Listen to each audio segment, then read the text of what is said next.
السلام عليكم ورحمة الله وبركاته. أهلا وسهلا بكم مطبخ ألذ الأكلات العراقية والمصرية. اليوم طريقة الكبسة بالبخار. هنا طلباتي وياي: رز بسمتي، جزر، طماطة، دجاج. هنا ويانا. هنا أول ما نبدأ الطريقة الأولى طبعا نجيب جدرية نحط فيها زيت وبنبدي نقلي النصاصة بتاع الفروج أو الدجاج. طبعا هنا الكبسة تحب الدجاج الصغيرة، ما تجيبين الدجاج الكبير. وبديت أول ما شي قليته بهذا اللون، سويته ذهبي وخليه على جهة. طبعا عندي أنا أول 2 حبيتين من البصل مقطعين جوانح حلوات، أجيبهم وأنزلهم بهذا الزيت. الطبخة مالتي كلها تصير بجدر واحد، بحلة أو جدر واحد، يعني ما أسويها جدر جدورة أو حلة، لا. أحط البصل بهذه الطريقة بالزيت وأبدي أقلب بيه إلى أن ياخذ لون الذهبي. إذا تردين مالتك الكبسة لونها غامق، غمق البصلة حيل، يعني يصير لون البصلاية مشوية بني طوخ. طبعا أنا حخليه ذهبي لأن أريد الكبسة مالتي حلوة صفرة. أول ما يبدي البصل ياخذ باللون الذهبي يكون عندي جزرتين على جهة مبشورين ومجهزتهم، أجيبهم وأنزلهم فوق البصل. طريقة كلش حلوة وسهلة. وهنا السر انه يطلع سر البخار بكبسة الدجاج هو الكمون الحصى. ما حط كمون مطحون، لا، كمون حصى. هنا قلنا سر الكبسة البخار بالكبسة هو الكمون الحصى. وحط شوية عليها وياها بهارات وقلب. أبدي بالبصل بهذه التقليبة المستمرة إلى يصير لونه الذهبي. بدل لون البصل ياخذ ذهبي أجيب الجزر، أحط الجزر أنزله على البصل وأبدأ أقلب مع بعضهم اثنينهم، أمزجهم مع بعضهم إلى أن يبدأ البصل والجزر يمتزجون مع بعضهم، والجزر ينزل اللون مالته الأصفر الحلو. أكون أنا جهزت بالخلاط كم طماطم، كم حبة طماطم، وعليها فص زنجبيل وفصين ثوم. فص الزنجبيل وفصين ثوم أخلطهم بالخلاط وجهزهم إلى أن يمتزج البصل والجزر. أبدأ أحرك بيهم بهذه الطريقة إلى أن بدوا يمتزجوا. أجيب الطماطم المخلوطة بالخلاط وأضيفه للبصل والجزر،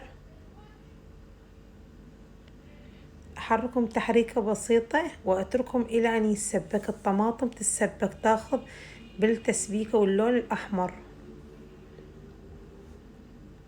أتركها لمدة 10 دقائق أو ربع ساعة وارجع لها ثاني.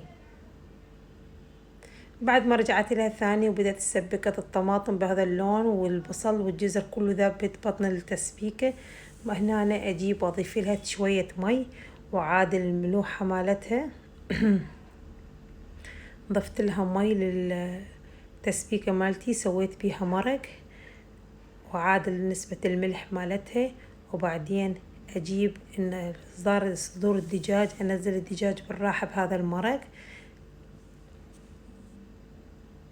أتركها إلى شوية. بعد ما غلت شوية بدأت تاخذ بالغليان. أجيب الدجاج مالتي اللي قليته تقلية لون ذهبي بالمقلاة، أجيب أحطه أنزله ببطن الجدر وأتركه لمدة نص ساعة إلى أن يستوي أو تلت ساعة، وارجع له ثاني بعد ما يستوي الدجاج. هنا ما أحرك به ويستوي لوحده، أغطى عليه وأتركه ويستوي إلى أن يستوي الدجاج.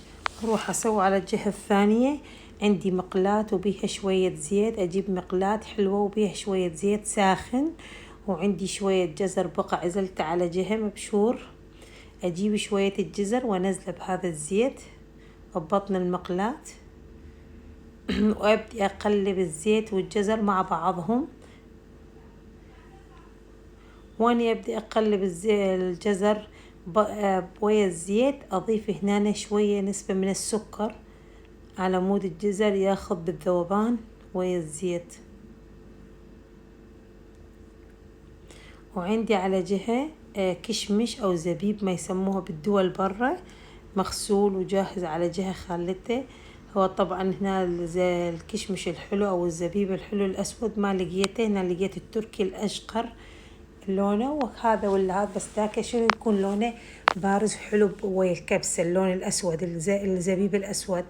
لكن هذا الزبيب التركي حلو مغسول. الكشمش غسلته وخليته على جهة. بعد ما بدأ الجزر يذوب ويا الزيت جبت هنا الزبيب وقلبته ويا الجزر تقليبة كلش حلوة، وحطيته وبدأ شوية وتركع على النار واطفي واسيبه على جهة، تركع على جهة الى ان اشوف الدجاج مالتي. ارجع هنا للدجاج مالتي بدأ استوى وعدت عليه تلت ساعة. ابدي اطلع قطع الدجاج بالراحة على جهة واركب احطهم على جهة. هنا أنا صارت عندي المرقة مال الدجاج، المرق مال الدجاج وياها وريحتها كلش حلوة والبخار يطلع منها. اشيل الدجاج على جهة.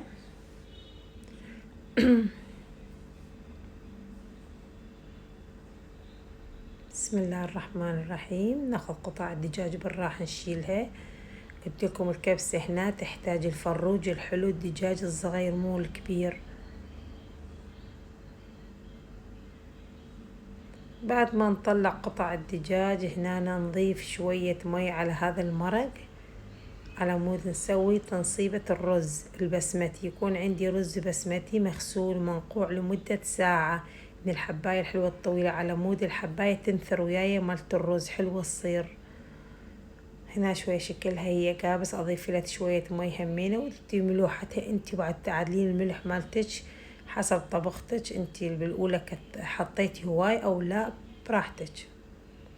اقلبه تقليبة خفيفة واتركه الى ان تبدي تغلي التنصيبة، وبعدين نجيب الرز نحطه. هنا الجزر بدا عندي والزبيب استوى على جهة، طفيته وتركته. هنا أنا أضيف شوية من البهارات الكبسة، واجيب مربع ماجي همين احطه الى نكهة حلوة بالكبسة، مربع الماجي.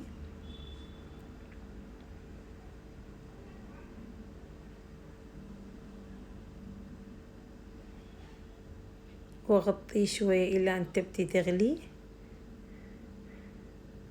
بعد ان بدت الغليان بالتنصيبة الرز قلت لكم انا منقعته قبل ساعة، انزل الرز بسم الله الرحمن الرحيم واقلبه تقليبة كلش حلوة، واغطى عليه واتركه الى ان ينشف من المي مالته، وارجع اكمل الطريقة ثاني. اغطى عليه واتركه لمدة ربع ساعة.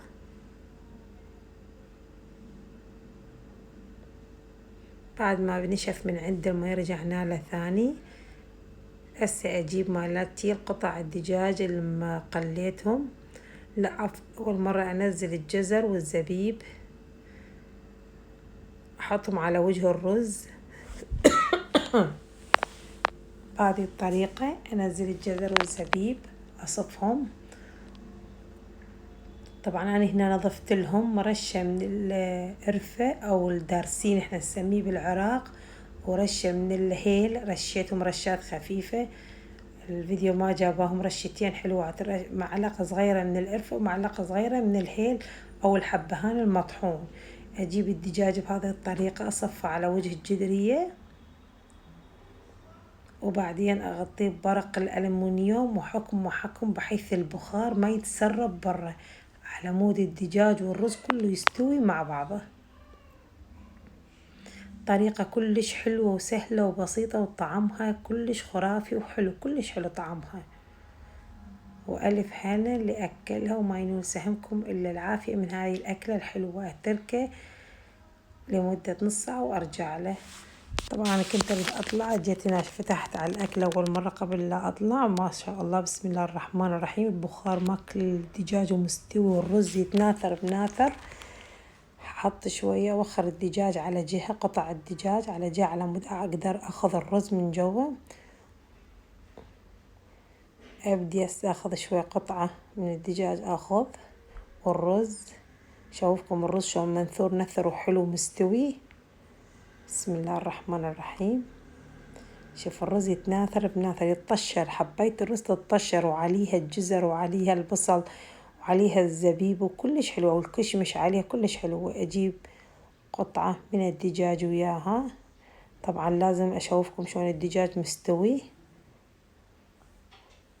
وشكله كلش حلو مستوي الدجاج ومهروس، يعني اللحم مال الدجاج بالبخار مستوي كلش حلو، مش منتهي ممرود، لا حلو، طعمه حلو كلش حلو. شوفوا الدجاج شلون حلو، بسم الله الرحمن الرحيم، باع بالمعلقة وهي الدجاجة تنسلخ توقع بيدي. والرز ما شاء الله نذوق نبدي، بسم الله الرحمن الرحيم، طعمه خرافي. إلى اللقاء، لنا تنتهي حلقتنا، لا تنسون الاشتراك واللايك مع مطبخ لذ الأكلات العراقية والمصرية.